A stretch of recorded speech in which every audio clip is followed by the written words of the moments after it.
Books will cut you open and expose yourself to you. That's when the results and change happens, and it's a beautiful thing.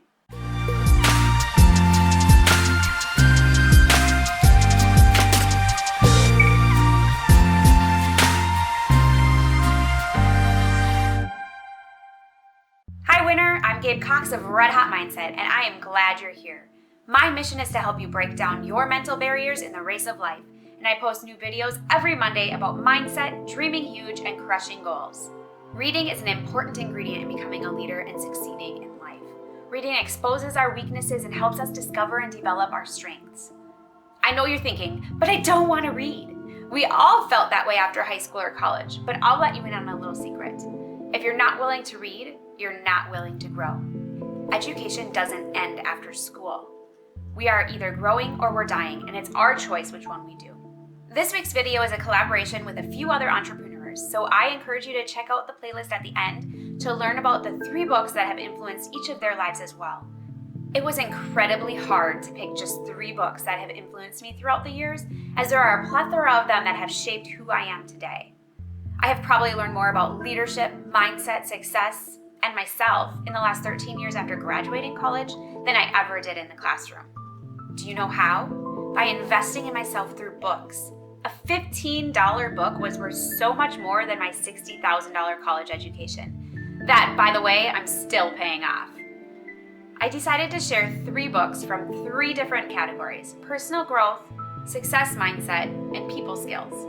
The first book, and probably my all-time favorite and most impactful book, is What to Say When You Talk to Yourself by Shad Helmstetter. This book taught me how to speak positively to myself and that I'm able to train my brain and spoken words to change how I think about myself. When I was in college, I experienced a very deep depression, and it was a dark, overwhelming time in my life. Interestingly, my friends and family wouldn't have been able to guess it because on the outside, I looked like a successful college student with tons of friends, involved in everything, ready to take on the world. I hid these emotions away for no one to see, but I was struggling internally, feeling alone and lost without a hope for the future. I was scared, and that fear trapped me. Soon after graduation, I linked up with a leadership team that taught success principles that I had never heard about before. This book, What to Say When You Talk to Yourself, was one of the first from the recommended book list that I picked up and read. It appealed to me because I was still trying to climb my way out of that dark hole I was in. I was newly married, newly graduated, trying to figure out what to do with my life and still wrestling with who I was and who I wanted to become. This book literally changed everything. It's crazy to say that, but it's so true. It helped me to see the bad habits I had created in my self-talk that had catered to my depression. Shortly after reading the book and applying the principles within, I was able to wean off my medication, and I have never looked back. Now when I feel myself slipping back to return to that place, because it does happen now and again, I have the tools to pull myself out before it gets to a place I don't want it to be. I know how to talk to myself and how to retrain my brain to be kind in my own thoughts and words.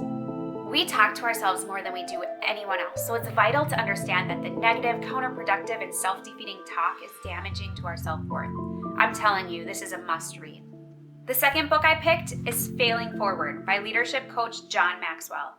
This book taught me that success only comes through failure. John Maxwell is probably my favorite leadership coach and author. He has been my mentor from afar and shares leadership principles in a way that are understandable and attainable. I used to think that failure was a bad word. I couldn't stand getting a B on my report card, and even losing at a board game was somewhat defeating to me. I thought losing meant I was a failure. At our jobs, we're expected to be seemingly perfect. We get strikes on our files if we mess up, and we can't have too many of those before we're replaced. It scares us into not trying new things because we don't want to fail. Through this book, I learned how to turn mistakes into turning points for success. And more importantly, if I'm not willing to fail, then I also won't win. You can't win something you don't try. John shares that what matters most is what we do after we fail. Do we stay there and wallow in our failure, or do we get up, brush ourselves off, and learn from it? One of my favorite quotes from this book comes from Kyle Rote Jr., and he says, "There is no doubt in my mind that there are many ways to be a winner, but there is only one way to be a loser, and that is to fail and not look beyond the failure." That's powerful. We can't dwell on our past mistakes. We can't live life comfortably and void of failure if we want to step up and go after our dreams. The things that matter will take us falling on our faces, scraping our knees, losing, failing, and making mistakes many times over in order to come up with a solution to get us to our victory. Are you willing to fail forward?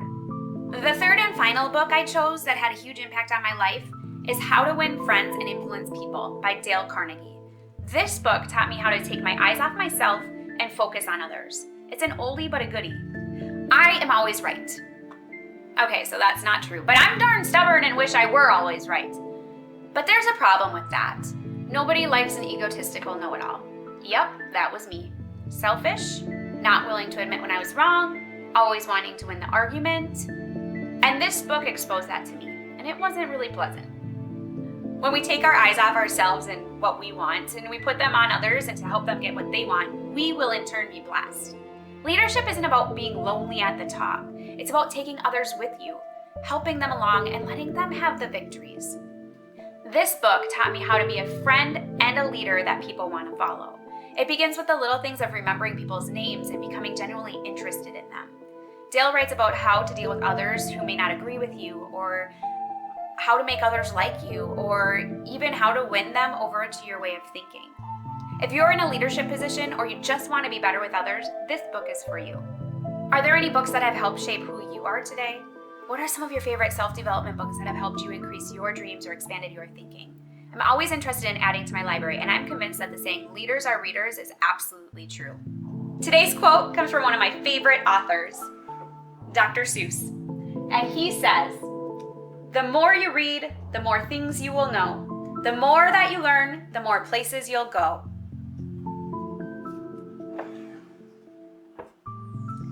What to say when you talk to yourself taught me how to speak positively to myself. Failing forward taught me that success only comes through failure. And how to win at friends and influence people taught me how to take my eyes off myself and focus on others. I have added the links of each of these books in the description below, and I encourage you to check them out. If you decide to purchase one or all, they are affiliate links and I may receive a small compensation. I do appreciate the support as it helps me to be able to continue to create content for you. Reading changes you. It's not about opening a book and reading it. It's about applying what you're reading to your life. Books will cut you open and expose yourself to you. That's when the results and change happens, and it's a beautiful thing. Next week, I have the privilege to share an interview I did with my son about how he has gained a positive mental toughness through gymnastics. And we will share some tips on how to instill this mentality into your children. Make sure to hit the bell so you don't miss it. Check out the videos in this playlist from other entrepreneurs, and I encourage you to pick up a few of the books mentioned that appeal to you and continue to grow yourself. Let me know in the comments which book stood out to you the most. And if you like today's mindset, please give it a thumbs up, light up that subscribe button, and share it with others. And remember, you are a winner. Just run your race.